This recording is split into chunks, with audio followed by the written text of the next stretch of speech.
Learn to be super successful. Subscribe to my channel, meathead. It's detrimental to watch them. You know, the Viking bitch, I mean, says wrong things. And I said the first day, contrary to what you might think, none of these people are doing them exactly right. And yet they're still making a lot of money.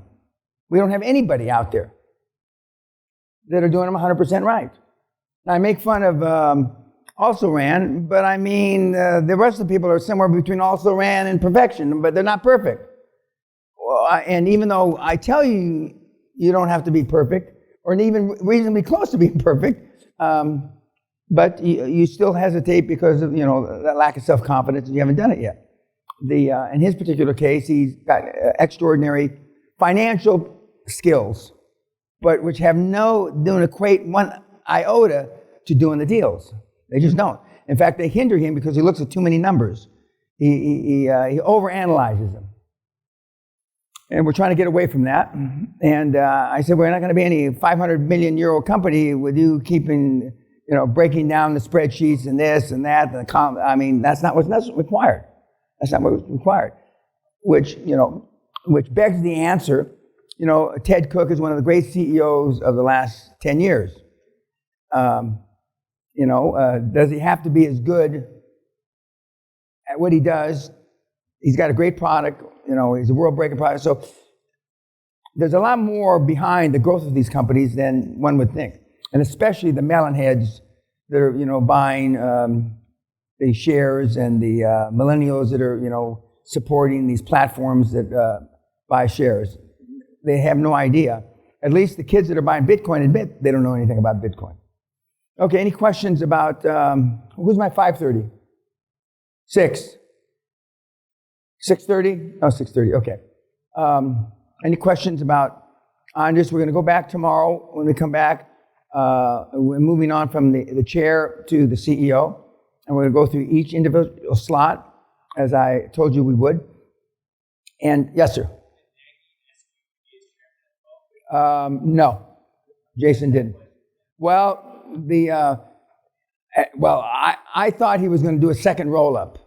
But, I mean, he did do a second roll-up, but he hired an outside person, a lady, and he's doing two roll-ups. He's doing the tech roll-up, and he's doing his radiology practices roll-up. No, but he hasn't. Yeah. Somebody had mentioned having proxy lawyers in the country, like for me, it's Cuba, so you don't get robbed. How do we compensate those lawyers? How do we fit them into the Well, with great difficulty, because they're there and you're not, and so it's easy for them to steal. I'm not saying all the Cuban lawyers are thieves, but I take a wild-ass guess, and I say a lot of them are. I'll take a wild-ass guess. So, I mean, it would, and I'm not saying, not because you're just a kid, because you are just a kid. You know, you can go down and get kidnapped. You'll be gone. You know, if it happens to grown men, it sure as hell can happen to a kid. I'm not trying to dissuade you, but there's other inherent risks in going to these foreign countries, especially when you're, with the greatest respect, you're a baby. We have other babies making a lot of money, but not in Cuba. I wouldn't tell you to go to fucking Panama. Now, if you were my kid, I'd say no. Then that'd just make him want to go. But I understand that. Remember, your kids. Well, you're a kid. When you have kids, they're not going to do what you tell them to do. They're going to do what they see you do. Now, you're going to be way down the road because you will have gone through this process. You will have made a lot more money than any of your 18-year-old contemporaries, etc. And it's like in the hood, the East LA neighborhood that I was at as an adolescent, the guy that had the big shiny car that went like this ruled the streets. Now, why? When I think about it as a 76-year-old man, what were we thinking? We weren't thinking. That's the point. I still remember those fucking cars. I mean, Why? Why? Because we weren't thinking. And the only head we were thinking was between our legs. And we weren't even thinking with that one because we didn't wear condoms. You were considered a sissy if you wore a condom. You were a pussy if you wore a condom. You were a cunt that you were trying to put that head in if you wore a condom. If you practiced, safe sex was a joke. It was a bitch, slut, whore's job. And there's some places in the world that they still think that way. Wrongfully. I've been the spokesperson for the National Association of Women Business Owners, cut me some slack. But you don't think right. But some of you have not thought right and you're 45 years old.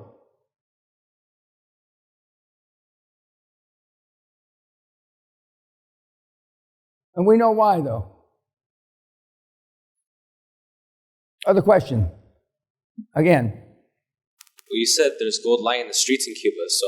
There's what? You said earlier, I think it was yesterday, you said gold are lying in the streets in Cuba. There is. So it's just a place to go. Well, I'm not telling you not to go, but there's inherent risks. It's okay. You're just a kid. I know when I was 18, I thought I was more than a kid. But I was just a fucking kid. There's inherent risks. I'm not telling you not to do it. But the 3 kids I sent to Haiti, one was a grown man. Well, they were all grown men. But one said no mas, left. And the other 2 stuck it out. And I told you about one of the directors got kidnapped and another one got killed. And and there's no rule of law in Cuba. 0. So if somebody fucks you, and I'm just guessing, your proxy lawyer is going to get paid more by the other side than you can pay him. So what is that a definition of? Getting fucked. I'm not telling you not to do it. I'm just telling you, there's certain things that aren't in the book. It's just like when I walked away from Russia. And they decided to steal our business when I was out of town because they knew I'd fight. Am I glad that I wasn't in town? No. Would I have fought? Yes. So I'm just telling you, I don't know the right way because I have no success stories in Cuba. The only persons that have been down to Cuba that are Sally and myself. And there are opportunities. There's no question about that. There's no question about that. And I can only surmise the opportunities that are in healthcare because at the top, they've got good healthcare at the top. Because there are a lot of, contrary to what you might see in the news, there are rich people in Cuba. There are rich people in Cuba. And I'm sure they have government contracts, but enforcing government contracts with the Cuban government, I would imagine, would be difficult. I'm not positive. Yes, sir. In poor countries, would there be motivation? Absolutely. They have no way out. Even if the guy himself is the one that put in $24 million to invest into the hospital. It depends who put the money up. Well, if Scripps Clinic, which is a big famous clinic, or Johns Hopkins built a hospital, they built it forever to stay forever. Now, I don't know if Johns Hopkins, I believe Scripps is there, which is another famous clinic from San Diego. I don't know if Cleveland Clinic is there. But those are the kind of guys that have put, money there. They're not, they're there whether there's a war or there's not a war. But I do know that it has a reputation for the upper end of medical care as to being very, very good. Yeah, again. Follow-up question is, a lot of the poor countries, they have governments and outside aid and donors paying for their health care. Yep. Even in that situation, as long as the cash flow covers debt services, so worth looking at. Yeah. The magic. There's only one moving part, and that is the motivated seller. But even if the motivated seller, if cash flow does not cover, free cash flow does not cover debt service, next. I don't care how motivated he is. Then he can say, okay, 100% seller finance. But you're going to find, and I didn't mean to mislead you, but from the kind of questions you're asking, there will be tons of motivated sellers that you can't buy. Tons. You're not just saying no because they're saying no. You're saying no because your debt service isn't covered by the fucking free cash flow. And as soon as you get the 3 years tax returns and the 3 years financials, if the financials and the tax returns aren't the same, plus or minus 10%, next, you're not going to ask them why they don't match, because they got a reason, like also ran. They'll have a reason. It's all bullshit. And by the time you filter through the reason and find out it's horseshit, 5 weeks have passed or 5 months have passed. I said no 1,000 times every time I bought a company. Yeah, did I miss a few? Sure. Did I have the fastest growing energy company in the world for 5 years in a row? Yeah. Because I went through them like shit through a goose. Like a bull that comes down and fucks all the cows in the field. You don't have time to figure out if the rationale or the reason is legit. And when you're going to hear, Josh, well, approximately what's your bottom line? And if he says 8% margin, thank you very much for your time. Click. You're not there. We're not a turnaround model. We're not going to turn 8% gross margin into 28%. Leave that for the melon heads. We want 20 to 40% gross margin now, even them fucking it up. Now. So you're going to say no way more times than you're going to say yes. Even when they're motivated, on their knees, fuck me, fuck me, fuck me, you're going to say no. I'll come back after tonight. Okay, you're going to say no. These are motivated sellers, and maybe I didn't make it clear enough, but I got a feeling I didn't make it clear enough. Motivated sellers that have 20 to 40% gross margin. Otherwise, you're going to be in also ran. Great, he did a deal. He got fucked. The worst piece of ass I ever had was still good, though. I want to go on record.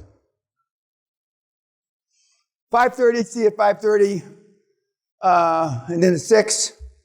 I didn't give you any handouts, so it's just the movie tonight. Okay? Thank you.